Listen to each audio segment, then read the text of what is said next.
कल हम लोगों ने 4 चैप्टर के ऊपर चर्चा की है, नहीं? 4 चैप्टर कौन-कौन सा? FEMA के बारे में चर्चा किए हैं। उसके बाद आपके बिज़नेस एनवायरनमेंट, CSR और कौन-कौन से थे? कोपरा और बिज़नेस एनवायरनमेंट के कांसेप्ट और उसके एलिमेंट, ठीक है? आज 5वें चैप्टर को लेते हैं। 5वां चैप्टर है हमारा इंटरनेशनल बिज़नेस, है ना? इंटरनेशनल बिज़नेस की बात करें, सबसे पहला क्या दिया हुआ है? इंटरनेशनल का मीनिंग बता के दिया हुआ है। मतलब इंटरनेशनल कहने का मतलब अगर नेशनल बॉर्डर से कोई चीज़ आउटसाइड होती है तो उसे क्या कहते हैं? इंटरनेशनल। अब इंटरनेशनल का बोला कि बियॉन्ड द टीडब्ल्यू, क्योंकि भारत का एक ज्योग्राफिकल फिगर है, साथ ही साथ उसको क्या मिला हुआ? साथ ही साथ समंदर में भी एरिया मिला हुआ। किस चीज़ के लिए? टीडब्ल्यूआई के लिए, जिसको आप टेरिटोरियल वाटर ऑफ इंडिया कहते हैं। मतलब कोस्टल लाइन से 12 नॉटिकल माइल की दूरी तक क्या कर सकता है वो? आराम से, वो इंडिया ही है, इंडिया का बाहर का पार्ट नहीं है। उससे बाहर अगर हो जाते हैं, तो कहीं न कहीं आप कहाँ चले जाएँगे? इंटरनेशनल के रूप में गिने जाएँगे, ठीक है? उसके बाद बिज़नेस के बारे में बताया गया। बिज़नेस मतलब एक इकोनॉमिक एक्टिविटी जो कि क्या कर जो कि आउटसाइड की जाए। कहाँ पर?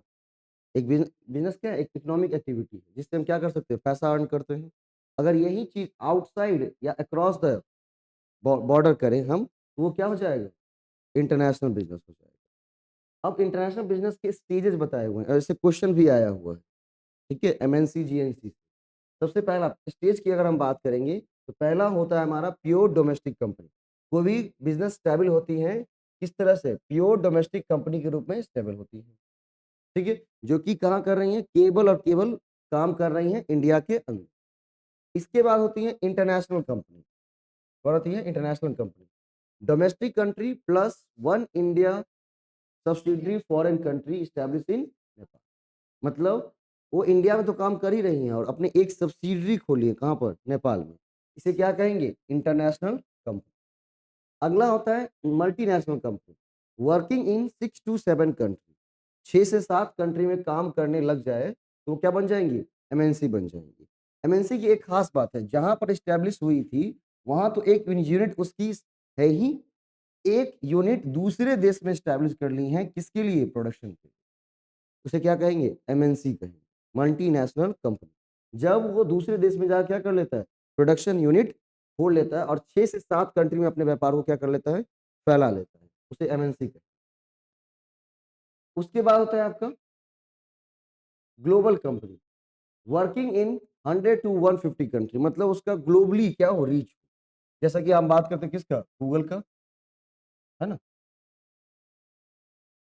इसके बाद transnational company, global company plus supreme in her own operational field, ठीक है? और अपने फील्ड में वो क्या हो? सुप्रीम हो। तो गूगल को क्या कहेंगे? ट्रांजिशनल कंपनी, है ना?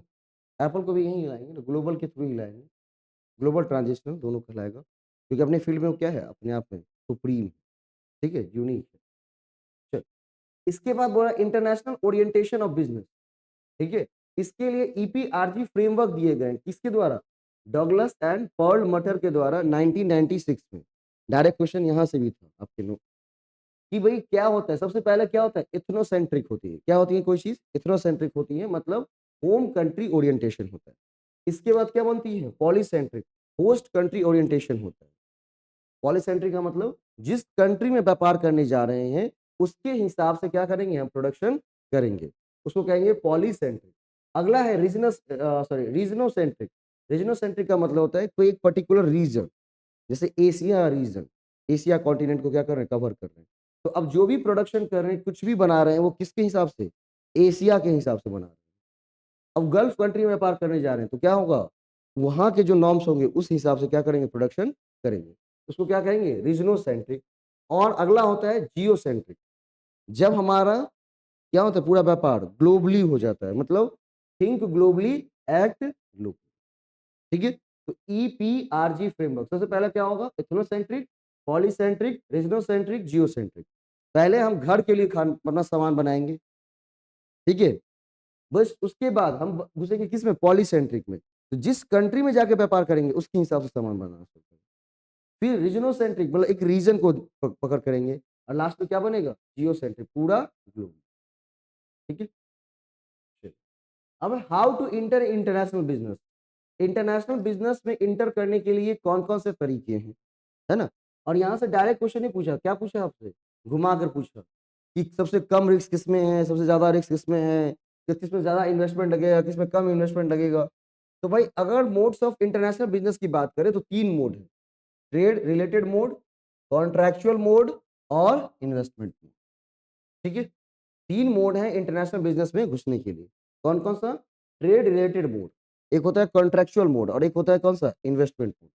ट्रेड रिलेटेड मोड का मतलब है कि हम सिर्फ इंटरनेशनल बिजनेस घुस रहे हैं किसके लिए, अपना ट्रेड करने के लिए, व्यापार करने के लिए, अपना सामान भेजने के लिए।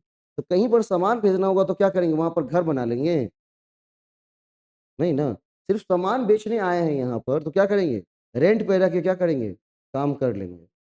ठीक है, सामान बेचकर चले जाएंगे। ठीक, तो बोला कि ट्रेड रिलेटेड में सबसे पहले क्या आता है, एक्सपोर्ट, उसके बाद क्या आता है, पिगी बैकिंग, उसके बाद काउंटर ट्रेड और ई कॉमर्स। ये सारे क्या है, ट्रेड रिलेटेड मोड है जिसमें इंटरनेशनल बिजनेस में घुसते। कॉन्ट्रैक्चुअल की बात करेंगे तो क्या हो जाएगा उसमें, international strategic alliances, international contract manufacturing, international management contract, turnkey project, और क्या और भी कुछ है क्या, international licensing, international franchising, international leasing. ये सारे हैं क्या चीज, कॉन्ट्रैक्चुअल मोड है इंटरनेशनल बिजनेस में घुसने के लिए। ठीक है, इसके बाद आता है आपका इन्वेस्टमेंट मोड। इन्वेस्टमेंट मोड में क्या आ जाएगा, ज्वाइंट वेंचर खोल लेते हैं, होली ओन सब्सिडरी खोलते हैं, फॉरेन इन्वेस्टमेंट करते हैं। और फॉरेन इन्वेस्टमेंट क्या हो जाएगा, एफडीआई या एफपीआई, और उसके बाद ओवरसीज असेंबली एंड मिक्सिंग। ये सारे मोड हैं इसमें घुसने के लिए इंटरनेशनल बिजनेस के अंदर। इसके बाद सबकी क्या किया गई है, डिटेल वाइज की गई है यहाँ पर आपको।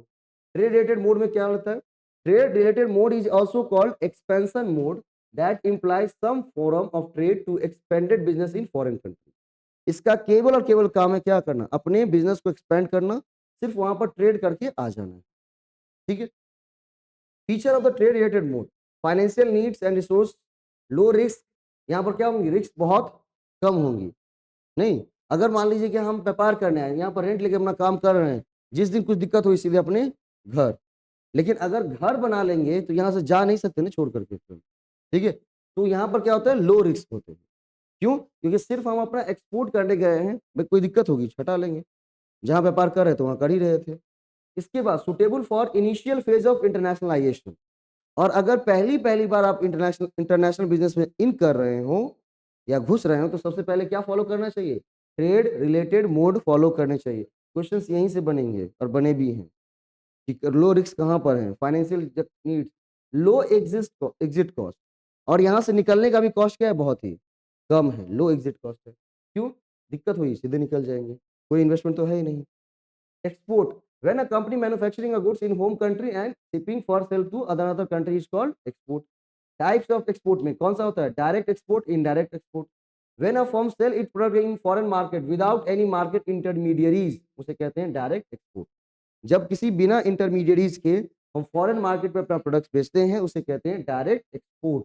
एक होता है इनडायरेक्ट एक्सपोर्ट, वहां पर किसी इंटरमीडिएरीज को हमें हायर करना पड़ता है किसके लिए, एक्सपोर्ट करने के लिए, उसे क्या कहते हैं, इनडायरेक्ट एक्सपोर्ट। इसके बाद होता है piggy banking, when a firm expand it business in foreign country by using the distribution channel और नेटवर्क और another company is called piggy banking. जब वो दूसरे का चैनल यूज करके क्या करता है, व्यापार करने के लिए घुसता है, उसे क्या कहते हैं, पिगी बैकिंग कहते हैं। जैसे ए राइडर है, बी कैरियर है और फॉरेन कंपनी में वो क्या कर रहा है, सामान भेज रहा है। ठीक है, सामान है किसका, कंपनी ए का, लेकिन यूज किसको कर रहा है, बी कंपनी को, इसे कहते हैं कॉम्प्लीमेंट्री एक्सपोर्ट। सारी चीजें डिटेल वाइज लिख दी गई हैं, आप बस एक बार पढ़ेंगे आपके पास पता चल जाएगा। Counter trade, a form of trade arrangement where the payment is in form reciprocal commitment, ठीक है, rather than exclusive cash transaction. मतलब आपको क्या मिलेगा, कैश नहीं मिलेगा, कोई रेसिप्रोकल पेमेंट्स मिलेगा। आप मुझे गेहूं दे दीजिए, हम आपके बदले से कुछ और दे देंगे, इसे कहते हैं काउंटर ट्रेड कर। ठीक है, इसमें आता है barter system, counter purchase, compensation trade, switch trade. ठीक है, अब जैसे बार्टर सिस्टम की, one time direct and simultaneous example, change of products of equal value. ठीक है, इक्वल वैल्यू के प्रोडक्ट्स को क्या कर लेंगे, चेंज कर लेंगे, इसे कहते हैं बार्टर। काउंटर परचेज, यहाँ पर क्या किया जाता है, मनी वैल्यूएशन नहीं किया जाता है। ठीक है, मान लीजिए 2 किलो ये दीजिए, 2 किलो वो दे देंगे, इसमें लॉस हो जाएंगे ना, ठीक है। अब आ गई कौन सा, काउंटर परचेज, मनी वैल्यूएशन। क्या करेंगे, पहले मनी को वैल्यूएट करेंगे। हमने गेहूं दिया तो 2 किलो गेहूं दिया तो उसका क्या करेगा, दाम निकालेगा और उसके एवज में हमें कोई सामान वो देगा, इसे कहते हैं काउंटर परचेज। अगला होता है compensation trade, provide capital goods and by product made from the capital goods in return. आपको क्या करेगा, कैपिटल देगा और वहां से जो सामान बनाएंगे वही खरीद लेगा। जैसे किसान को पैसा देना खेती करने के लिए और खेती से उपजाऊ सब्जी को खरीद करके बेचना अपने सेंटर पर, इसको कहते हैं कॉम्पनसेशन ट्रेड। अगला होता है switch trade, one company sell its obligation to another company for making a purchase in a given company. One company sell its obligation to another company for making purchase in given company, मतलब यहाँ हमें दे दो और वहां पर हमें दे देना, इसको कहते हैं कंपनसेशन ट्रेड, ठीक है, सॉरी स्विच ट्रेड। उसके बाद कॉन्ट्रेक्चुअल मोड, ठीक है। कॉन्ट्रेक्चुअल मोड में कौन कौन सा आएगा, contractual mode, a forum of mode enter to foreign market by using strategic strength and resource of foreign based partner company, जहां पर दूसरे के साथ मिल करके, पार्टनर के साथ मिल करके हम क्या करते हैं, इंटरनेशनल बिजनेस करते हैं, उसे क्या कहेंगे, उसे कॉन्ट्रेक्चुअल मोड कहते हैं। यहाँ पर सारे के सारे मीनिंग आपको दिए गए हैं, उसमें क्या आता है, बीटी का मतलब क्या होता है, बीओटी का, बीओओ का, इंटरनेशनल लाइसेंसिंग क्या है, फ्रेंचाइजिंग क्या है, सब कुछ डिटेल वाइज लिख के दिए हुए, एक बार पढ़ेंगे तो निश्चित रूप से क्लियर हो जाए, ठीक है। नहीं पढ़ेंगे तो कोई बात ही नहीं है वहां पर। चलिए, इंटरनेशनल ट्रेड थ्योरी की बात करते हैं, किसके, इंटरनेशनल ट्रेड थ्योरी की बात करते हैं। बोला कि इंटरनेशनल ट्रेड थ्योरी की अगर हम बात करेंगे,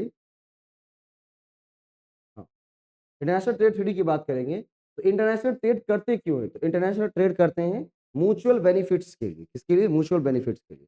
कुछ चीजें हमारे पास है, कुछ चीजें दूसरे के पास नहीं है, जो चीज हमारे पास है वो दूसरे के पास है, जो दूसरे के पास है वो हमारे पास नहीं है, लेकिन हम दोनों को चाहिए दोनों चीजें, तो क्या करना, कि हम तुमको देते हैं तुम हमको दो, इसके लिए इंटरनेशनल ट्रेड हम करना शुरू करते हैं।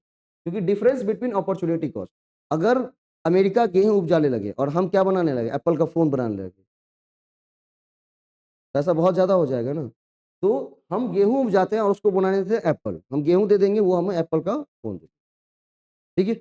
हम मान लीजिए तेल निकालने लगे और ईरान क्या करने लगे, खेती करने लगे, होगा नहीं, तो ईरान तेल निकाल के देता है और हम यहाँ से खेती करके उसको अनाज पहुंचाते हैं, क्योंकि हम दोनों का एक म्यूचुअल बेनिफिट्स वहां पर इंक्लूड होता है। उसके बाद types of international trade theory के अंदर सबसे पहला कौन सा, traditional theory, one factor of production labour. उसके बाद कौन सा, मर्केंटिलिज्म थ्योरी, थॉमस नन। उसके बाद absolute advantage theory, Adam Smith. Competitive sorry comparative advantage theory, David Ricardo. उसके बाद ये ट्रेडिशनल थ्योरी में 3 आती है, mercantilism theory, absolute advantage theory और comparative advantage theory, David Ricardo के द्वारा दिया गया, ठीक है। मतलब इंटरनेशनल ट्रेड थ्योरी 2 प्रकार के हैं, ट्रेडिशनल थ्योरी और मॉडर्न थ्योरी। ट्रेडिशनल थ्योरी कहता है कि प्रोडक्शन का एक ही एक काम है, कौन, लेबर। लेबर है तभी प्रोडक्शन होगा, वरना नहीं। क्योंकि पहले लोग क्या करते थे पुराने टाइम में, खेती बाड़ी संबंधित काम को करते थे, वहां पर ज्यादा से ज्यादा लेबर यूज होता था, ना कि कैपिटल। आज का जो हमारा युग है वो क्या है, 2 और more factor of production, labour, capital and technology. या तो लेबर और कैपिटल होना चाहिए, या कैपिटल या टेक्नोलॉजी होनी चाहिए, ठीक है। तो 2 factor of production modern time में है। इस मॉडर्न टाइम के बेस पर इतने सारे थ्योरी को निकाला गया, factor proportional theory, Eli Heckscher and Bertil Ohlin, neo factor theory, Bertil Ohlin, country similarity theory, Stefan Linder, opportunity cost theory, Gottfried Haberler, new trade theory, Paul Krugman, competitive theory, Michael Porter, international product life cycle theory, Raymond Vernon, reciprocal demand theory, JS Mill, global strategic rivalry theory, Paul Krugman and Kelvin Lancaster. इतनी theory यहाँ पर 9 ये और 3 वो, कितने, 12 theory दी गई हैं। और इसमें कैसे क्वेश्चन पूछता है, तो डायरेक्ट आपके नाम दे करके, है ना, एक तरफ मैच ऑफ द फॉलोइंग, एक तरफ उनके नाम। हाँ, अब नए एडवांस क्वेश्चन वो शुरू कर दिए, क्या चीज, वो शुरू कर दिए हैं कि भाई आप उसके डिटेल पूछिए, तो डिटेल थोड़ा सा पता आपको होना चाहिए, 1-2 लाइन में इसके डिटेल क्या है। उसी डिटेल के हिसाब से क्या कर सकते हैं, क्वेश्चंस में जो बहुत सारे ऑप्शंस होंगे उसको कट करके अपना आंसर निकाल सकते हैं। इसमें पूरी की पूरी ट्रेड थ्योरी की बात होगी। चैप्टर नंबर 6, टैरिफ और नॉन टैरिफ बैरियर के बारे में बात। अब भाई क्या करना है, सरकार चाहती है कि हमारे यहाँ क्या हो, इम्पोर्ट इंपोर्ट कम से कम हो और हम एक्सपोर्ट ज्यादा से ज्यादा करें। तो इंपोर्ट को बंद तो नहीं कर सकते हैं डायरेक्ट, क्यों, क्योंकि डब्ल्यूटीओ का प्रोविजंस लागू होता है कि भाई आप क्या कर सकते हैं, ट्रेड को रोक नहीं सकते हैं। तो ट्रेड को नहीं रोक सकते तो क्या करने के लिए, इंपोर्ट्स को कम करने के लिए, रिड्यूस करने के लिए क्या लगा देते हैं, बैरियर लगाते हैं, जो कि दो प्रकार का होता है, एक होता है टैरिफ बैरियर, एक होता है non tariff barrier. Tariff is a tax which at the cost borne by consumer of imported goods. Tariff are paid to customs authority of the country imposing the tariff. नहीं, ये क्या है, एक प्रकार का टैक्स होता है, नहीं कस्टम ड्यूटी होती है, जिसको बढ़ा करके क्या कह सकते हैं आप, इंपोर्ट को कम कर सकते हैं, रिड्यूस कर सकते हैं। सबसे पहला बोला कि व्हाट इज टैरिफ और what is non tariff. Tariff क्या हो जाएगा, टैक्स जो कि कॉस्ट लगा दिया गया किस पर, इंपोर्टेड गुड्स के ऊपर, जो कि किसको मिलेगा, उस देश के कस्टम को मिलेगा। नहीं, what is non tariff, non tariff barrier are the obstacle to international trade other than tariff, it cover all the restrictions other than taxes imposed by the government on its import। मतलब यहाँ पर tax नहीं लगाते हैं, restrictions लगाते हैं, है ना। जैसे अगर मान लीजिए किसी को रोकना है तो बोलेंगे "ए, ये पैकेजिंग खराब है, नहीं तुम्हारा मतलब प्रोडक्ट का क्वालिटी ठीक नहीं है, इसलिए हम नहीं आने देंगे"। टैक्स नहीं लगाएंगे, क्या करेंगे, दूसरा कोई बहाना लगाएंगे ताकि इंपोर्ट कम से कम हो। ठीक है, और जब बात आएगी पैसे लगाने की बात, तो क्या हो जाएंगे वहां पर, टैरिफ। अब इसी के बीच में, दोनों के बीच में क्या किया गया है, डिफ्रेंशिएट करके दिखाया गया। ये क्या है, टैक्स है, वो क्या है, रिस्ट्रिक्शंस है। ये एक्सप्लिसिट होता है, वो इम्प्लिसिट होता है। ये दिखता है, वो दिखता नहीं है ना। ये टैक्स ड्यूटीज होती है, वो रेगुलेशन एंड कंडीशंस होता है। It affect the price of goods, it affect the price and quantity of goods. ये प्राइस को अफेक्ट करेगा, ये प्राइस और क्वांटिटी दोनों को अफेक्ट करता है। गवर्नमेंट अर्न रेवेन्यू, ठीक है, इंपोर्टर्स अर्न हाई प्रॉफिट। यहाँ पर अगर टैरिफ लगा दिया जाए तो गवर्नमेंट को ज्यादा से ज्यादा क्या मिलेगा, रेवेन्यू मिलेगा। अगर नॉन टैरिफ बैरियर लगा दिया जाए, इंपोर्टर्स जो होंगे, जो इंपोर्ट कर रहे हैं, उन्हें क्या मिलेगा, हाई प्रॉफिट मिलेगा। ठीक है, जैसे कि एग्जांपल क्या है, बिहार में दारू, बिहार में दारू पर कौन क्या लगा है, टैरिफ या non tariff barrier, non tariff barrier, regulation condition लगा है, तो फायदा किसको हो रहा है, जो आदमी उसका क्या है, इंपोर्टर है उस, ठीक है। और अगर टैक्स लगाता था तो किसको फायदा होता था, बिहार सरकार। समझ गए ना बात। अब ये क्या है, नॉन टैरिफ बैरियर, क्योंकि नॉन टैरिफ बैरियर जब भी लगता है, रेगुलेशन टफ हो जाते हैं। अब कहते हैं देखो सरकार तो सख्ती कर दी है, लेकिन हम तो तुमको ला कर दिए ना, 1000 के बदले तो कितना लेंगे, 1200 रुपये लेंगे। अगर उस टाइम क्या टैक्स बढ़ा देता तो कितना लगता, 1000 के बदले 1100 लगता। ठीक है,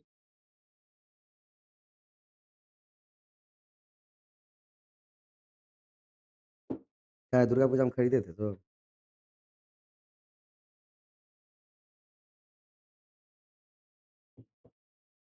भैया को पिलाने के लिए खरीदना पड़ेगा ना। मीसा पूजा में क्या होता है,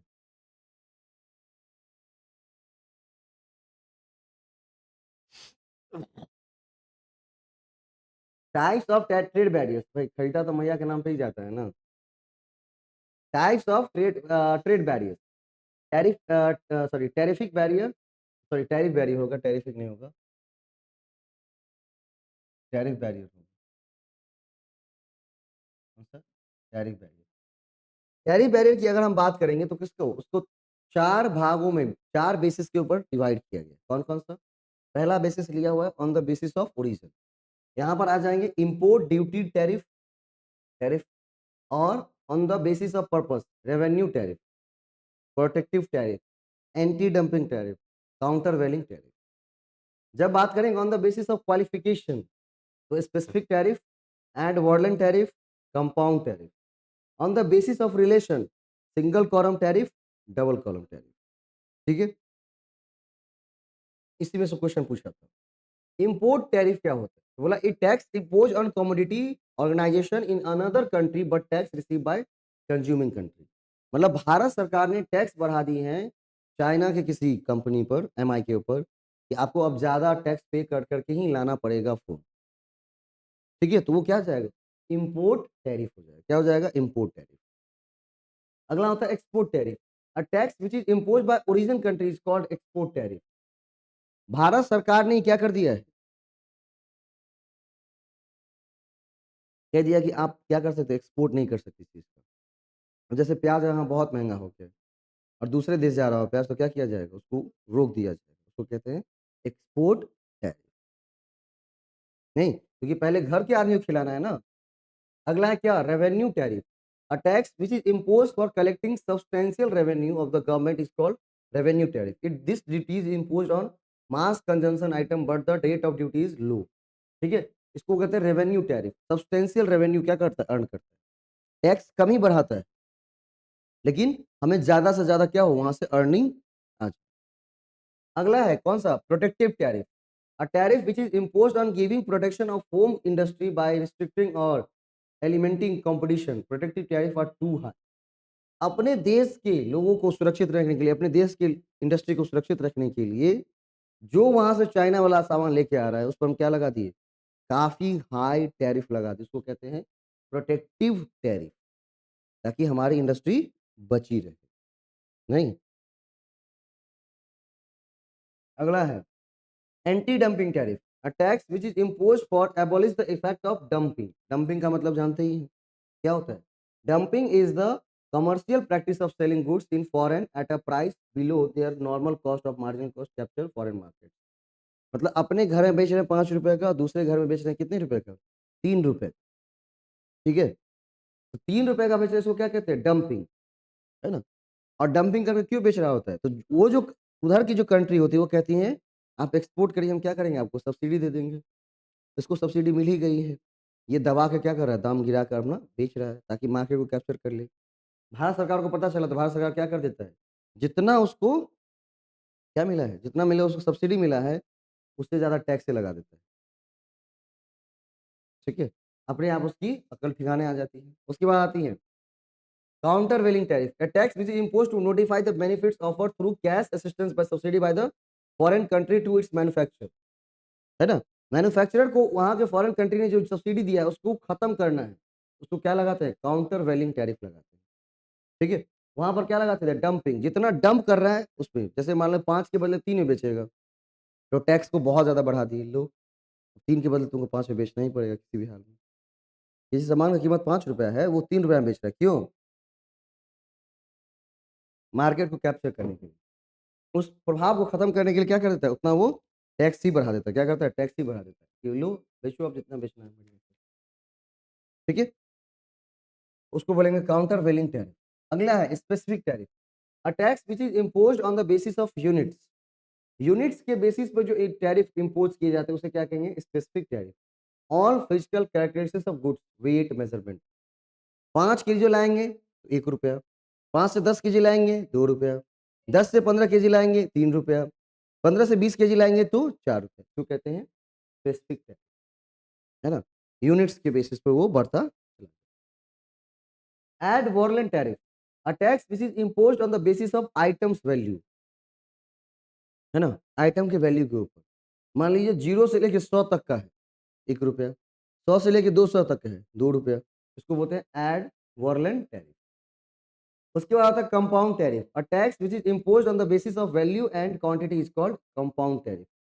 ठीक है, वह टैक्स जो कि लगता है किस पर, वैल्यू और क्वांटिटी के बेसिस पे, उसे कहते हैं कंपाउंड टैरिफ। क्या कहते हैं उसको, compound tariff.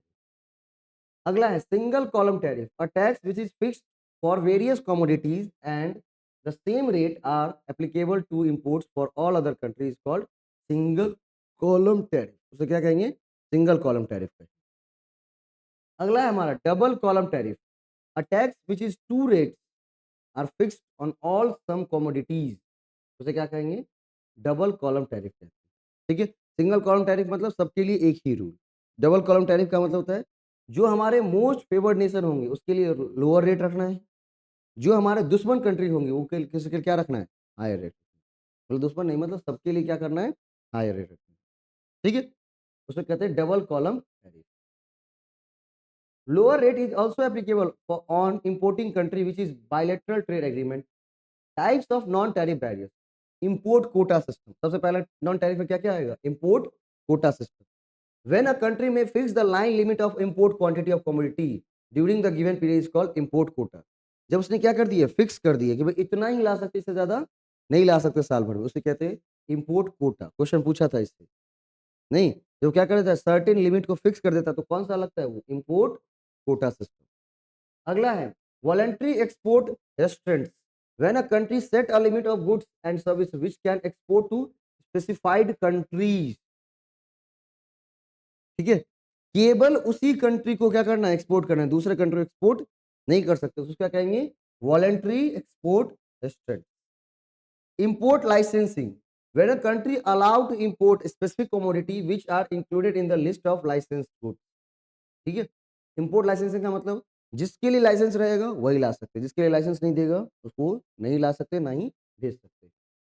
Foreign exchange regulation, when country allowed to import of goods by obtaining a clearance from exchange control authority. अब कोई प्रोडक्ट को क्या कर दिया, फॉरेन एक्सचेंज रेगुलेशन में डाल दिया है, तो जब तक फॉरेन एक्सचेंज कंट्रोल अथॉरिटी से आप परमिशन नहीं लेते हैं तब तक उसे नहीं ला सकते हैं, है ना। उसके बाद है product standards, when a country allow to import that good which is fulfil the established standard. भाई प्रोडक्ट स्टैंडर्ड, भाई आपको हमारे देश में बेचना है तो आपको ये स्टैंडर्ड फॉलो करना पड़ेगा, आईएसआई से सर्टिफाइड होना पड़ेगा, ठीक है। उसके बाद है product labelling, when a country allow the import of that good which is fulfil the specific labelling of the product. हमको वही स्पेसिफिक लेबलिंग चाहिए, कंपनी को परेशान कर रहे हैं ताकि वो हमारे यहाँ आकर ना बेचे। कंपनी भी थत्थर है, जो कहेंगे वो करने के लिए तैयार हो जाएगा, है ना। अगला packaging requirement, when a country allow the import of that goods which is fulfil the particular type of packaging material. Packaging material में पर्टिकुलर टाइप ही यूज कर रहे हैं जो कि इको फ्रेंडली होना चाहिए, तभी हम आपका प्रोडक्ट लेंगे, वरना नहीं लेंगे। उसे कहेंगे packaging requirement. Consular formalities, when a country allow the import of goods which has shipping document and consular invoice is also certified. जहां पर आपके पास शिपिंग डॉक्यूमेंट होंगे, काउंसलर वॉइस होनी चाहिए, वो सर्टिफाइड करेगा तभी हम आने देंगे आपके पास, तभी मानने के लिए तैयार। ये भी क्या हो जाएगा, non tariff barrier. Embargoes, when country impose barrier on national interest is called embargo. अपने हिसाब से हम क्या करते हैं, बैरियर लगा देते हैं, उसको कहते हैं एम्बार्गो। उसके बाद होता है blockade, when a country ban import and export due to war is called blockade. जब कहीं किसी देश के साथ वॉर शुरू हो जाए हमारा और वहां पर हम इंपोर्ट और एक्सपोर्ट को रोक देते हैं, उसको क्या कहते हैं, ब्लॉकेड, ठीक है। What is bound tariff, a bound tariff is that tariff which has ceiling beyond which it cannot be increased। Bound tariff क्या होता है, बाउंड टैरिफ वो टैरिफ है जिसको उस सीलिंग से ज्यादा बढ़ा नहीं सकते हैं, ना ही घटा सकते। घटेगा चलेगा लेकिन बढ़ाया नहीं सकते, है ना। जैसे मैक्सिमम रेट है ना 28% जीएसटी का, तो ज्यादा से ज्यादा कहाँ तक ले जा सकते हैं, 28, उससे ज्यादा नहीं लगा। What is tarification, tarification is an effort to convert all existing non tariff barrier into bound tariff. जब सभी तरह के नॉन टैरिफ बैरियर को बाउंड टैरिफ में क्या कर दिया जाए, कन्वर्ट कर दिया जाए, उसी चीज को कहते हैं क्या, टैरिफिकेशन। क्या कहते हैं, टैरिफिकेशन। अब जब टैरिफ की बात आती है तो इंसेंटिव भी आएगा, कौन कौन सा, एमईआईएस और एसईआईएस। जब देखा भारत सब देश ने कि भाई सब देश क्या कर रहा है, अपने यहाँ के एक्सपोर्टर को प्रमोट कर रहा है, तो भारत सरकार ने भी अपनी योजना शुरू कर ली और इंसेंटिव देना शुरू किया। एमईआईएस देना शुरू किया और एसईआईएस। एमईआईएस बोले तो merchandise export from India scheme, service export from India scheme. कोई यहाँ से सर्विस किसी दूसरे देश को प्रोवाइड करेगा तो अभी उसे क्या करेंगे, इंसेंटिव देंगे। कोई यहाँ से क्या करेगा, सामान बेचकर दूसरे को भेजेगा तो भी क्या करेंगे, उसको इंसेंटिव देंगे। तो क्या हो जाएगा, एमईआईएस एंड एसईआईएस, ठीक है। चलिए अगला है हमारा chapter number 7, drivers of globalisation. Globalisation आया कब, 1991 में। 1990 क्यों आया, क्योंकि 1990 में बीओपी क्या हो गए थे, डिफिसिट हो गई थी। भारत सरकार चिंतित कि अब चाहिए पैसा, तो पैसा तो वैसे आएगा नहीं क्योंकि हमारी इकोनॉमी की उस समय क्या थी, क्लोज थी। तो 1991 में क्या किया गया, इकोनॉमी को ग्लोबलाइज किया गया, ओपन किया गया, फ्री किया गया, ताकि लोग वहां पर आए और इन्वेस्ट करे भर भर के। तो 1991 में लाया कौन, एलपीजी पॉलिसी लेके आई भारत सरकार, liberalisation, privatisation and globalisation policy. अब हम ग्लोबलाइजेशन की बात करते हैं, उसके कुछ ड्राइवर्स हैं जो कि ग्लोबलाइजेशन को आगे लेके चलते हैं। सबसे पहला क्या है, रीजनल इंटीग्रेशन। बोला कि सबसे पहले क्या करिए, जो आपके क्षेत्र के आसपास के देश है उसके साथ इंटीग्रेट करके free flow of goods and service के साथ ट्रेड शुरू करिए।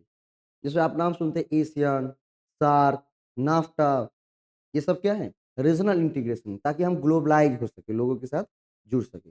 G20, G7, है ना, क्वाड, ये सारा क्या है, रीजनल इंटीग्रेशन है, ताकि हम वहां पर एक दूसरे के साथ जुड़कर व्यापार कर सके, तभी तो ग्लोबलाइज होंगे ना। अगला है डिक्लाइन ट्रेड बैरियर्स, ज्यादा अकड़िए मत, ट्रेड बैरियर्स को कम कर दीजिए। क्योंकि तभी आपके पास क्या आएगा, व्यापार। व्यापार का मतलब पैसा। Declining investment barriers, FDI FPI पर ज्यादा क्या करना है, बैरियर नहीं लगाना है, एकदम झुक जाना है, एकदम गधा को बाप बनाना है कि पैसा चाहिए। तो क्या हुआ, डिक्लाइनिंग इन्वेस्टमेंट बैरियर्स, उसको कम कर दीजिए। Growth in foreign direct investment, FDI के ग्रोथ को क्या करना है, आगे लेके चलना है। Strides in technology, after 1980 technological change in amazing and phenomenal, जैसे जो भी टेक्नोलॉजी आएगी उसको जल्द से जल्द अडॉप्ट करना है। इंडिया किस पर काम कर रहा है, 5G पर फटाफट, है ना। और गांव गांव में क्या चल रहा है, 5G चल रही है, ठीक है। और जब से 5G चला है तो क्या कर दिया, 4G को कम कर दिया, तब ना 5G फोन लोग खरीदेगा, और इकोनॉमी में क्या आएंगे, बूस्ट है। और कंपनी ने क्या कर दिया है, 5G फोन सबका 12,000 10,000 फ़ोन लाना शुरू कर दिए। क्यों? ताकि जितने भी लोग 4G फ़ोन पर थे, सब क्या कर जाएँ, शिफ्ट कर जाएँ, किस पर, 5G पर। Growth in multinational company, MNC company का ग्रोथ, उसको फ्लेक्सिबल दीजिए, उसको ग्रोथ करने के लिए कहिए, तुम ग्रोथ करो, ताकि दूसरी जगह से लोग आएँगे। आज गुरुग्राम इसी से बन गया है ना, किससे, एमएनसी से। Changing world GDP and world export trend, ठीक है? क्या करना है? वर्ल्ड जीडीपी को चेंज करना है। ठीक है, अपनी योगदान को उसमें बढ़ानी है, ठीक है।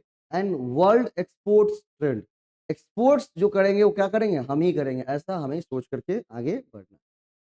अब हम बात करते हैं इसमें कौन से, रीजनल इकोनॉमिक इंटीग्रेशन की। तो इसके लेवल्स पूछे थे ना हमसे, ठीक है। अब लेवल्स की बात करेंगे, सबसे पहले क्या था हमारा, पीटीए, प्रेफरेंशियल ट्रेड एरिया। सबसे पहले हम क्या करेंगे, पीटीए बनाएंगे। लोगों के साथ डायरेक्ट नहीं जुड़ जाना है, पहले उसके साथ कुछ दिन काम करके देखना है। जब उसके साथ लगे कि हम कंफर्टेबल काम कर सकते हैं, तभी उसके साथ क्या करनी चाहिए, काम करना चाहिए, वरना क्या हो जाएगी, दिक्कत। अगला क्या है, एफटीए, फ्री ट्रेड एरिया। अब उसके साथ क्या बना लेंगे, फ्री ट्रेड एरिया बना लेंगे, कि हम भी तुम्हारे देश में आके बेचेंगे, तुम भी हमें कुछ मत कहना, हम भी तुम्हें कुछ नहीं। अगला क्या है, कस्टम यूनियन, है ना। अगला क्या है, कस्टम यूनियन। उसके बाद क्या है, कॉमन मार्केट। उसके बाद क्या है, इकोनॉमिक यूनियन। उसके बाद क्या है, पॉलिटिकल यूनियन। अब इसके बारे में डिफाइन यहाँ से, प्रेफरेंशियल ट्रेड बैरियर्स का मतलब, country reduce barrier on imports of some identified product. कुछ प्रोडक्ट के ऊपर इंपोर्ट्स बैरियर को कम कर दे रहे हैं, ताकि तुम आकर के बेचो, और उससे भी कह रहे हैं कि तुम भी कम करो। फ्री ट्रेड एरिया का बोलते हैं, countries remove all the barriers but its own commercial policy is non member. हमारी खुद की पॉलिसी है, आपकी खुद की पॉलिसी है, लेकिन हम दोनों ने कहा कि सभी बैरियर्स को हटा लेना, उसको कहेंगे फ्री ट्रेड बैरियर। अगला बनेगा custom union, countries eliminate all the barrier but is also adopt a uniform commercial policy. अब हम दोनों ने एक सिमिलर कमर्शियल पॉलिसी बना ली, उसको क्या कहेंगे, कस्टम यूनियन।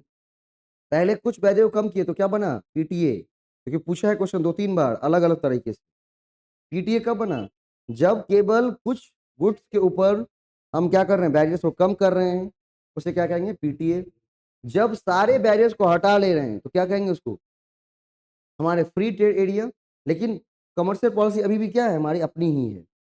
जब पूरे बैरियर्स को हटाने के साथ साथ एक कॉमन पॉलिसी को क्या करते हैं, फॉलो कर लेते हैं, तो वो क्या बन जाएगा, कस्टम यूनियन बन जाएगा। क्या बन जाएगा, कस्टम यूनियन बन जाएगा।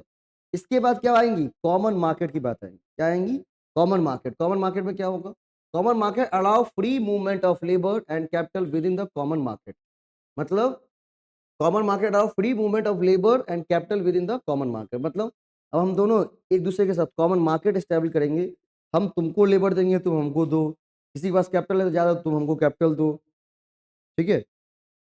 कॉमन मार्केट एस्टेब्लिश करना। अगला क्या है, economic union. The economic union achieve some degree of harmonisation of national economic policy through a common central bank and unified monetary and fiscal policy. अब हमने एक जैसी मॉनेटरी एंड फिजिकल पॉलिसी बनानी शुरू कर दी है, हमने खुद की एक सेंट्रलाइज्ड बैंक स्थापित कर ली है, कॉमन करेंसी अडॉप्ट कर ली है, जैसे European Union as an organisation. इसको क्या कहेंगे, इकोनॉमिक यूनियन बना लेना। इसके बाद क्या है, वो political union. All the members bound by decision of super national authority consisting of executive, judiciary and legislative branches, political governance. इसमें भी क्या आएगा, यूरोपीय यूनियन, क्योंकि वहां पर क्या होता था, एक ही सरकार बनती थी और वही सारा चीज हैंडल करते थे, उसको कहेंगे पॉलिटिकल यूनियन, ठीक है। अब यहाँ पर यूरोपीय यूनियन की कहानी है, EU 28। EU ओरिजिनेट फ्रॉम यूरोपीय इकोनॉमिक कम्युनिटी, EEC। EU की जो स्टैब्लिशमेंट शुरू हुई है, कहाँ से शुरू हुई है? EEC से शुरू हुई है। यूरो उसके बाद क्या बनी है वो? यूरोपीय कॉमन मार्केट उसको कहते हैं। ECM कहेंगे या EEC कहेंगे, वहां से शुरुआत हुई थी। Which has brought on January 1 1958 by the treaty of Rome. ठीक है, इसकी स्थापना जो हुई थी वो 1 जनवरी 1958 को किसके द्वारा? ट्रीटी ऑफ रोम के द्वारा, जो कि 1957 में हुआ था। ट्रीटी ऑफ रोम कब हुआ था? 1957 में। इन 1993 EU comes effect bye the treaty of maastricht। अब क्या बना? ट्रीटी ऑफ maastricht हुआ कब? 1993 में, जिसके बाद बना गया है क्या? EU। ECM को कब कन्वर्ट कर दिया?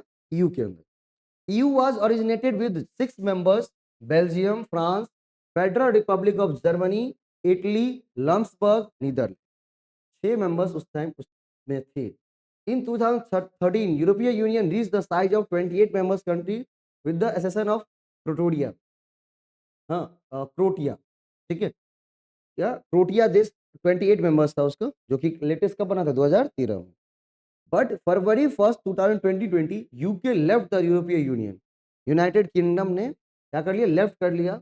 Now EU has 27 members of country and it's from Brexit. Britain exit the EU। इसका मतलब होता है Brexit. The Brexit begin effective from 1 February 2020, है ना? 1 फरवरी 2020 से अब ब्रेक्सिट बन गई हैं, ब्रिटेन एग्जिट हो गई वहां से। In 2012, the EU was awarded the Nobel Peace Prize of advancing the cause of peace. Its capital in Brussels, Belgium, and Central Bank of Germany। ठीक है, सेंट्रल बैंक कहाँ था? जर्मनी में। उसकी कैपिटल कहाँ थी? राजधानी। पूछा हुआ क्वेश्चन है। Brussels, Belgium. 1 January 1999 EU was introduced the common currency। कब आई थी करेंसी उसकी कॉमन? 1999 में। And 19 countries convert there currency in euro and group of countries euro zone. और जिसने अपनी करेंसी यूरो में कन्वर्ट कर ली उसको कहते हैं यूरो जोन कहते हैं। अगली रीजनल इकोनॉमिक इंटीग्रेशन है SAARC. The fundamental goal of SAARC is to accelerate economic and social development through optimum utilisation of its human and material resource. Establishment कहाँ हुई? ढाका में 8 दिसंबर 1985। इसीलिए हर एक साल 8 दिसंबर को सार्क डे मनाया जाता है। ठीक है, और इसका हेडक्वार्टर है काठमांडू, नेपाल में। It has 8 member country. Afghanistan 2007 में बना हुआ है लेटेस्ट। हाँ, Pakistan, Nepal, India, Maldives, Bhutan, Bangladesh and Sri Lanka. It's observer country is south Korea. इसकी ऑब्जर्वर कंट्री कौन कौन है? क्वेश्चन पूछा था ऑब्जर्वर कंट्री से। इसके ऑब्जर्वर कंट्री कौन कौन से हैं? South Korea, Australia, Mauritius, United state, Myanmar, Japan, Iran, China, यूरोपीय यूनियन। हमारा ऑप्शन क्या था उसमें? South Korea. किसका? यूएसए था, तो यूएसए होगा। ठीक है, south Korea, Australia, Mauritius, United state, Myanmar, Japan, Iran, China और यूरोपीय यूनियन। ये क्या है? हमारे सार्क के ऑब्जर्वर कंट्री है। मेंबर कंट्री नहीं पूछेगा, वो क्या पूछेगा? ऑब्जर्वर कंट्री, क्योंकि पता है उसको मेंबर कंट्री सब रट के आएगा। SAARC countries are characterised by low per capita income and high population density. Its meeting annually for head of the state and twice annually foreign security. ठीक है, इसका जो हेड ऑफ द स्टेट होते हैं, मतलब प्रधानमंत्री, हर एक देश के प्रधानमंत्री या हेड ऑफ द स्टेट हैं, वो क्या करेंगे? साल में एक बार मिलेंगे। और फॉरेन जो फॉरेन सिक्योरिटीज के लिए, ठीक है, and twice annually foreign security, मतलब फॉरेन जो हमारे क्या है मिनिस्टर है, वो साल में 2 बार मिलते हैं। ठीक है, the 20th SAARC summit is hosted by Pakistan and its capital city of Islamabad। The 6th SAARC summit held in Colombo 1991 strongly moved the idea of SAARC preferential trade arrangement SAPTA। 1991 में SAARC summit हुआ था, 6वां SAARC summit हुआ था। कहां पर? श्रीलंका, कोलंबो में। जहां पर बात की गई किस आइडिया के बारे में? सार्क प्रेफरेंशियल ट्रेड अग्रीमेंट या arrangement. And the agreement signed by 11 April 1993 during the 7th SAARC summit in Dhaka. बात कहां पे हुई थी? 6वें में। और 7वें समिट हुआ था ढाका में, वहां पर साइन किए गए किसको? साप्टा को। किसको? साप्टा को। And finally SAPTA became effective from 7 दिसंबर 1995। 1995, 7 दिसंबर 1995 को साप्टा ने अपना इफेक्टिव रूप लिया। The SAFTA was accepted to play important role in boosting the intra-regional trade. Intra-regional जो ट्रेड होंगे इसको बूस्ट करने के लिए बहुत बड़ा रोल प्ले किया था कौन? SAFTA. The an agreement on the SAFTA, ठीक है, developed from SAFTA was signed on 6th January 2004 and came into force 1st January 2006. अब SAFTA की जगह क्या हो गया है? SAFTA हो गया है। नहीं कौन सा? हाँ SAFTA क्या हो गया? SAARC free trade agreement. पहले क्या था? Preferential trade agreement. अब क्या हो गया है? Free trade agreement. ठीक है, बात करते किसकी? एशियान की। Association of South East Asian Nation was established 8th August 1966-7 in Bangkok by 5 founding members: Indonesia, Malaysia, Philippines, Singapore, and Thailand. 5 other nations became the member of ASEAN between 1984 to 1999: Cambodia, Myanmar, Vietnam, Brunei, Laos. ठीक है, its object is furthering their economic, socio culture, political and security, regulation and development. Slogan क्या है? One vision, one identity, one community. Headquarter कहाँ पर है? Jakarta. पूछा गया question है, एशियान का जो हेडक्वार्टर है वो कहाँ पर है? जकार्ता, इंडोनेशिया में। इंडिया एंड एशियान, इंडिया और एशियान के बीच क्या रिलेशन है? तो बोला in 1992 India had become of secretarial dialogue partner of ASEAN. In 1996, India became a member of ASEAN Regional Forum. ठीक है, since 2002, India and ASEAN have been holding summit level meeting on annual basis. ठीक है, अब भारत को भी बुलाने लगा उसमें। नहीं, भारत को भी क्या करने लगा? बुलाने लगा। AIFIA Asian India free trade agreement came into effect from 1 जनवरी 2010। और एशिया ने बाद में क्या किया? साइन भारत के साथ AIFIA साइन किया है, Asian India free trade agreement. मतलब एशियन के जितने भी मेंबर हैं सब क्या कर सकते हैं? इंडिया के साथ फ्री ट्रेड कर सकते हैं। अगला है NAFTA, north America free trade agreement. Its origin from Canada US free trade agreement. इसका जो शुरुआत हुआ है कहां से? Canada US free trade agreement से हुआ है, which was effective from 1 January 1989। NAFTA was established in 1991 and it came into force from 1 January 1994. Mexico became a member of NAFTA in 1994. तो 3 मेंबर हो गए, कौन कौन सा? मैक्सिको, उसके बाद अमेरिका और कनाडा। इट्स एडमिनिस्ट्रेशन सेंटर कहाँ पर? ओटावा, कनाडा में है। कैपिटल ऑफ कनाडा, कनाडा की राजधानी है ओटावा। मैक्सिको सिटी, मैक्सिको की कैपिटल है। एंड वाशिंगटन डीसी कैपिटल का क्या है? यूएसए का कैपिटल राजधानी है। तो इन तीनों, हर एक तीनों देश के राजधानी में इसका सेंटर एस्टेब्लिश किया गया जहां से इसकी क्या होती थी? एडमिनिस्ट्रेशन कंट्रोल होती थी। इसके बाद यूएसएमसीए आया है। पूछा हुआ क्वेश्चन है कि यूएसएमसीए ने किसको? नाफ्टा को किसने रिप्लेस किया? यूएसएमसीए ने रिप्लेस किया है। United State Mexico Canada agreement, है ना? It came into force 1 January 2020। The USMCA replacement and substitute of NAFTA. 1 जुलाई 2020 को शुरुआत हुई है और इसने नाफ्टा को रिप्लेस किया है। नाफ्टा कह देता था, इसमें नाम पता नहीं चलता था लोगों का, लेकिन यूएसएमसीए कहते तो पूरा पता चल जाता है। United State Mexico Canada agreement. ठीक है, अगला है RCEP, regional comprehensive economic partnership. It is a free trade agreement among Asian and Australia, ठीक है, China, India, Japan, Korea, New Zealand. ठीक है भाई, आरसीईपी क्या है? एक फ्री ट्रेड एग्रीमेंट है एशियन और ऑस्ट्रेलिया के बीच। फिर इसमें और कौन जुड़ गए? China, India, Japan, Korea, New Zealand. It is an economic corporation and trade agreement come into force 1 जनवरी 2022। 2022 में आई है, एकदम लेटेस्ट है पूरी। ठीक है, its structure is Asian 10 members, 5 FTA partners. India is not a member of FTA partner. ठीक है, अब यहां पर क्या है कि एशियन के जो 10 मेंबर हैं वो भी जुड़ेंगे इसमें। ठीक है, और Australia, China, India, Japan, Korea, New Zealand ये सारे साथ में जुड़ेंगे। तो भाई यहाँ पर क्या है कि Australia, China, Japan, Korea and New Zealand ये क्या है? पांचों के पांचों एफटीए पार्टनर है, फ्री ट्रेड एग्रीमेंट पार्टनर्स हैं, लेकिन एफटीए के अंदर भारत इंक्लूड नहीं है। ठीक है, एशियन के साथ कौन जुड़ा? एफटीए पार्टनर जुड़ा। कहा कि इस सबसे कुछ नहीं होगा, इंडिया को भी जोड़ना है। इंडिया को क्या किया? उसने सेपरेटली जोड़ा है और बनाया है RCEP, regional comprehensive economic partnership. ठीक है, ये 2022 वाला है, इसको ध्यान रखिएगा, लेटेस्ट है ये। चैप्टर 8 आपका आ रहा है फॉरेन इन्वेस्टमेंट। किसके बाद? Foreign investment. फॉरेन इन्वेस्टमेंट की बात करेंगे तो कितना, दो प्रकार का होगा, एफडीआई एंड एफपीआई। केवल क्या चाहिए, लॉन्ग टर्म इन्वेस्टमेंट होता है। ये क्या कहता है, लॉन्ग टर्म इन्वेस्टमेंट। ये क्या होता है, short term, FPI. In this investment 10% और more equity is to be acquired by foreigner. उस कंपनी की 10% से ज्यादा इक्विटी को अगर आप क्या कर रहे हैं, होल्ड कर रहे हैं, इसका मतलब आप क्या लगा रहे हैं, एफडीआई। ठीक है, अगर 10% से कम कंट्रोल ले रहे हैं तो वहां पर क्या हो जाएगा, एफपीआई। सिर्फ प्रॉफिट चाहिए तो एफपीआई। एफडीआई का मतलब कंट्रोल भी चाहिए और प्रॉफिट भी चाहिए, क्या हो जाएगा, एफडीआई। टाइप्स ऑफ एफडीआई की बात, on the basis of direction of investment, inward FDI. ठीक है, the inward FDI stock the value of foreign investment equity and net loans enterprises resident in reporting economy. FDI stock are measured in USD and share of GDP. FDI creates stable and long lasting link between economies. Inward FDI मतलब कहाँ से, India to foreign. Inward FDI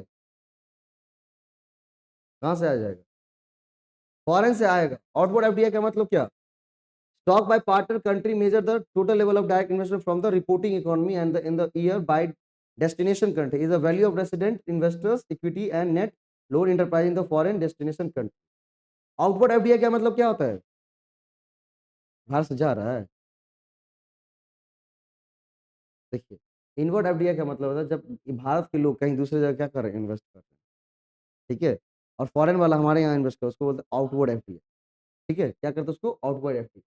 on the basis of activity, horizontal FDI.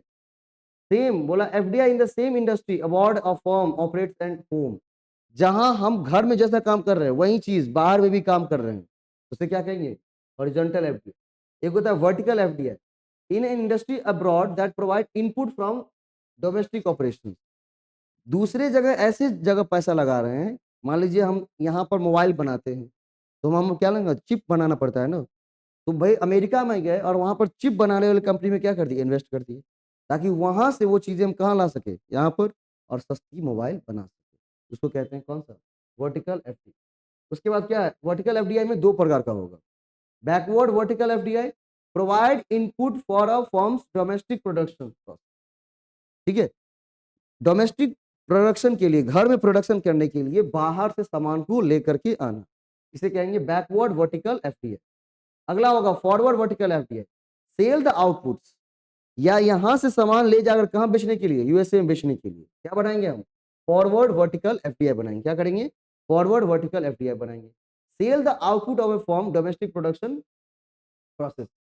अगला है conglomerate FDI, when the investment are made into completely different company. ऐसे company में invest किया है जो बिल्कुल डिफरेंट है, यहाँ पर जूता बना रहे हैं, वहां पर कपड़े बना रहे हैं, इसको क्या कहेंगे, कॉन्ग्लोमेरेट। क्या कहेंगे इसको, conglomerate. On the basis of investment objective, resource seeking FDI, market seeking FDI, efficiency seeking FDI पूछा है। रिसोर्स सीकिंग का मतलब क्या, where a company looks to invest in location due to natural resources. वहां के नेचुरल रिसोर्सेज को देखते हुए हम क्या कर रहे हैं, वहां पर इन्वेस्ट कर रहे हैं, कि वहां पर हम क्या कर सकते हैं, वहां से कोयला ला सकते हैं, वहां से एनर्जी ला सकते हैं, उसे क्या कहेंगे, resource seeking FDI. Market seeking FDI, हम इसलिए वहां पर क्या कर रहे हैं, इन्वेस्ट कर रहे हैं कि वहां का मार्केट बहुत बड़ा है, आने वाले टाइम में हमें क्या करेगा, ज्यादा पोटेंशियल देगा, उसे क्या कहेंगे, मार्केट सीकिंग एफडीआई। हाँ, इंडिया में। अगला efficiency seeking FDI. FDI efficiency seeking factors include new competitiveness sources, economies of scale, specialization and cheap cost of manufacturing. Efficiency, वहां की क्या चाहिए हमें, इफिशियंसी चाहिए, इफिशियंट लेबर चाहिए, इफिशियंट टेक्नोलॉजी चाहिए, है ना। भाई चीपर से चीपर बना सकते हैं। अब जैसे कि वो इंडिया में इन्वेस्ट कर दे एग्रीकल्चर के ऊपर, तो सस्ता गेहूं बना सकते हैं ना। ठीक है, क्या कर सकते हैं, सस्ता गेहूं उपजा सकते हैं। On the basis of entry mode, अब एंट्री मोड के ऊपर, green field investment. Green field investment का मतलब होता है types of foreign direct investment in which parent company creates a subsidiary in different country, है ना।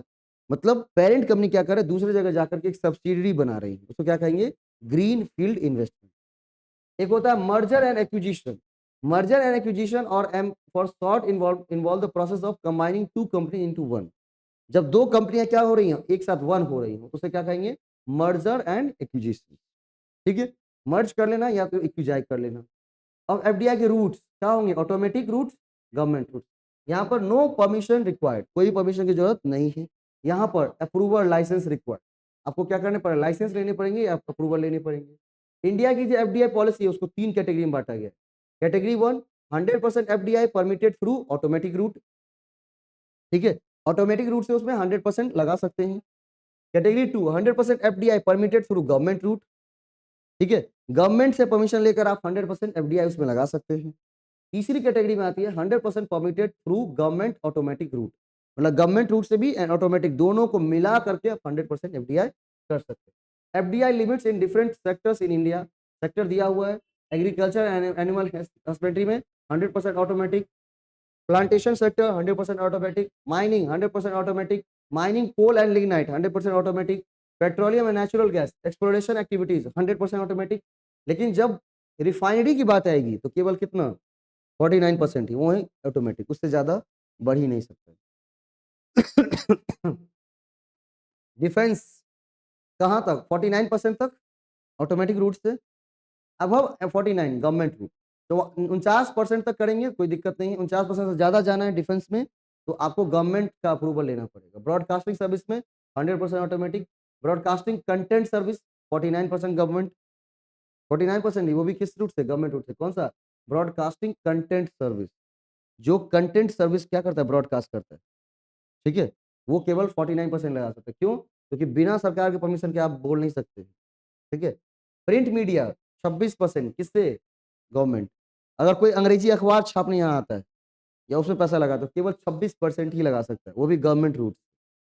Publication of edition of foreign newspapers 100% government, ठीक है, फॉरेन न्यूज़पेपर को यहाँ आना है तो 100% गवर्नमेंट रूट से आना पड़ेगा। पब्लिशिंग प्रिंटिंग और साइंटिफिक एंड टेक्निकल मैगजीन, उसमें कितना 100% गवर्नमेंट। सिविल एविएशन एयरपोर्ट्स बनाने 100% ऑटोमेटिक, आके खूब बनाइए, कोई दिक्कत नहीं।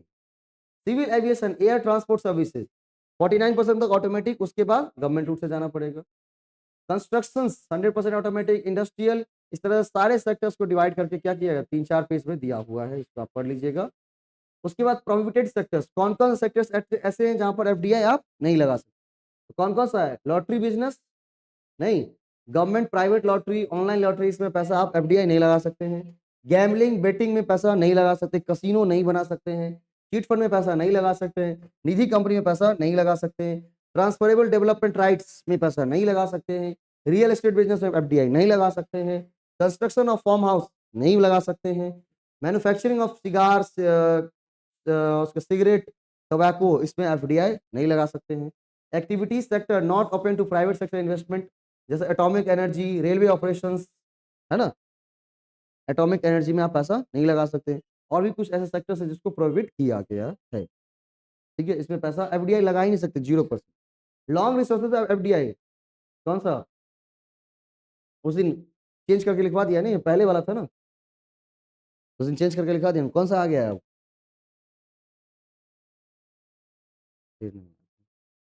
उस दिन कौन सा आ गया है, सिंगापुर आएगा।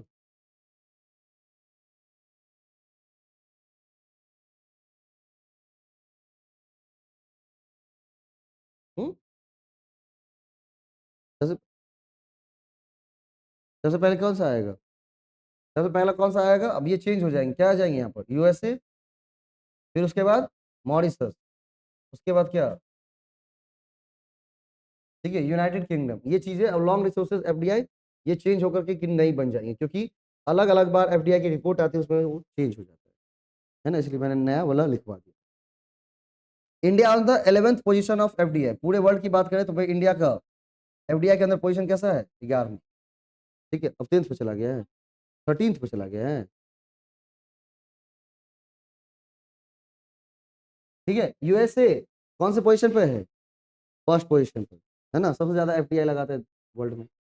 DPIIT, department of promotion of industry and internal trade, ये किसका रीनेम है, department of industrial policy and promotion, जो कि 27 नवंबर 2019 को बनी थी। इसको ओरिजिनली स्टैब्लिश किया गया था 1995 में, 2000 ईस्वी में इसको मर्ज किया गया डिपार्टमेंट ऑफ इंडस्ट्रियल डेवलपमेंट के अंदर। ये नोडल गवर्नमेंट एजेंसी है किसका, ministry of commerce and industry का। जो कि एफडीआई से रिलेटेड काम को देखती है। एफडीआई पॉलिसी बनाना किसका काम है? जीपीआईआईटी। किसके अंतर्गत है? Ministry of commerce and industry. ठीक है। उसके बाद एडवांटेज डिसएडवांटेज के बारे में लिखा गया है कि भाई एफडीआई के आने से क्या एडवांटेज मिलेंगे, क्या डिसएडवांटेज मिलेंगी, वो सब कुछ लिख करके दिए गए। बात करते हैं चैप्टर नंबर 9 से कल होंगी। कितने? 12 चैप्टर है ना? हाँ, लगभग कल पूरे खत्म हो जाएंगे। कल BOP, world bank, WTO, UNCTAD, सारा आईएमएफ सब एक साथ समेट। ठीक है। कल पूरा का पूरा कंप्लीट हो जाएगा, शुरू से लेकर अंत तक।